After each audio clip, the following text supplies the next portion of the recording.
Hello friend, तो कैसे हैं आप सभी लोग। मैं आशा करता हूँ आप सभी लोग अच्छे होंगे, मस्त होंगे और बोर्ड एग्जाम की तैयारी कर रहे होंगे। आज का जो हमारा टॉपिक है वो है विलोपन विधि। क्या होती है विलोपन विधि, इस विधि पर आधारित किस तरीके के सवाल पूछे जाते हैं आपके बोर्ड एग्जाम में और कैसे हम उन्हें सॉल्व करते हैं, चलिए देखते हैं। विलोपन शब्द से क्या पता चल रहा है। विलोपन मतलब होता है विलुप्त होना, विलुप्त मतलब गायब होना। यहाँ यानी कि यहाँ पर हमको दो चर दिए रहते हैं, एक्स और वाई।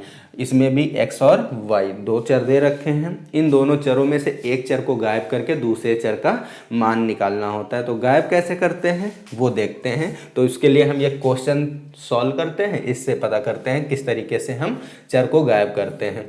तो देखो, गायब करने से पहले हमको चर को बराबर करना होता है। तो अगर हम यहाँ से x का मान बराबर करें तो यहाँ देखो कितने x हैं, 2x हैं, यहाँ 1x है, तो हमको 2 से मल्टीप्लाई करना होगा।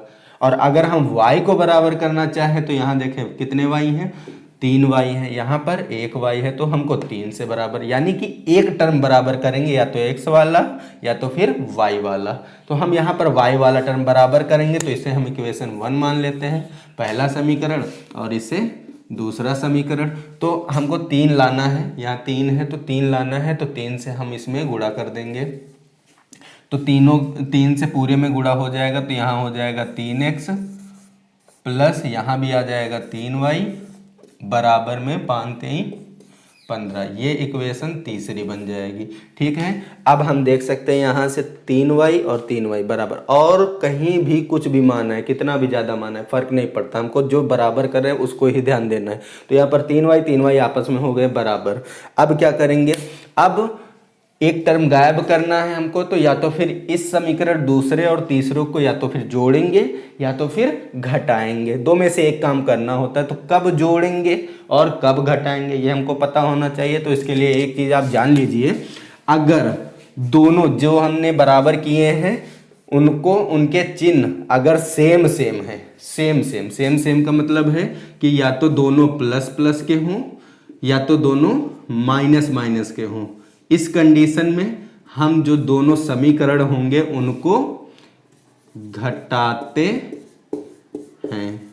ठीक है, दोनों को क्या कर देंगे, घटा देंगे। और अगर मान लो पहला प्लस का है दूसरा माइनस का है, या फिर दूसरा माइनस का है पहला प्लस का है, उस कंडीशन में हम समीकरण को जोड़ते हैं। ठीक है, ये आपको याद रखना है। अब आते हैं अपने क्वेश्चन पर। यहाँ हम देख सकते हैं दूसरे और तीसरे को हमको क्या करना है, या तो जोड़ना होगा या तो घटाना होगा। तो कैसे पता लगाएंगे, इसका चिन्ह देख करके, कैसा है माइनस और ये प्लस, दोनों अपोजिट चिन्ह है, मतलब एक प्लस और एक माइनस, एक प्लस और एक माइनस। इस कंडीशन में समीकरणों को क्या करेंगे, जोड़ देंगे। तो इन दोनों को हम जोड़ेंगे, तो उसके लिए हम यहाँ पर लिख देते हैं समीकरण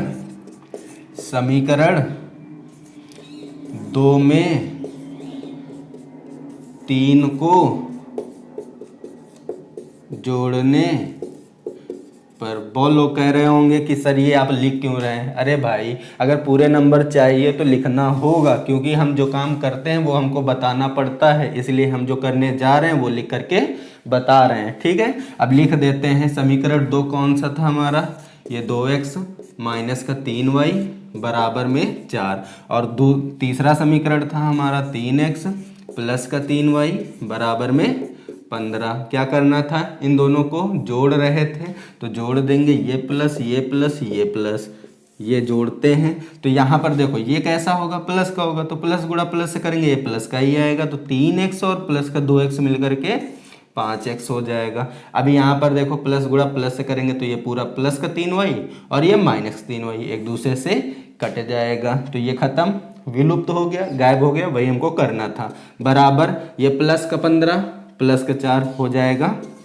19। x का मान चाहिए, 5 गुणे में बट्टे में भेज दो, तो x बराबर यहाँ से मिल जाएगा 19/5। ये किसका मान आया, x का। बस एक मान निकल गया, आप कोई टेंशन ही नहीं, बिल्कुल टेंशन फ्री हो जाओ। क्यों, क्योंकि ये मान जो आया है, ये मान आप चाहो तो पहले में रखो x की जगह, दूसरे में रखो, तीसरे में, कहीं भी रख दो, y का मान निकालो, 3 में से किसी भी समीकरण में रख दो। फिलहाल मैं यहाँ पर पहले में रखूंगा, क्यों, क्योंकि यहाँ पर ये थोड़ा सा आसान पड़ेगा कैलकुलेशन के लिए, क्योंकि इसके गुणे में कोई नंबर नहीं है, इनमें थोड़ा सा नंबर है। ठीक है, तो वैसे कोई प्रॉब्लम नहीं, किसी में भी रखो आंसर आएगा। सेम। ठीक है, तो हम यहाँ पर x का मान कहाँ रखेंगे, समीकरण 1 में। तो फिर लिखते हैं x का मान समीकरण 1 में रखने पर, तो 1 में रख देते हैं। तो समीकरण हमारा ये x है, x प्लस लिख देता हूँ मैं, x प्लस वाई बराबर में 5 था। x का मान आ जाएगा 19/5 प्लस y बराबर 5। इस 19/5 को उधर भेज दो तो यहाँ बचेगा y बराबर में, ये 5 था और ये माइनस का हो जाएगा 19/5। इसके नीचे 1 मान के एलसीएम ले लो, तो y बराबर में 5 गुणा 5 से करेंगे 25 हो जाएगा, माइनस का 19 एकम 19 बट्टे में 5 एकम 5। तो यहाँ से 19 बराबर y बराबर 25 में से 19 घटेगा कितना आ जाएगा, तो 6 आ जाएगा, बट्टे में 5 आ जाएगा। ये किसका मान हो जाएगा, y का मान हो जाएगा। इस प्रकार से हम यहाँ पर सवाल को हल करते हैं, किस विधि से, विलोपन विधि से। ठीक है, ये दोनों हमारे मान आ गए, ये याद रखना होगा आपको।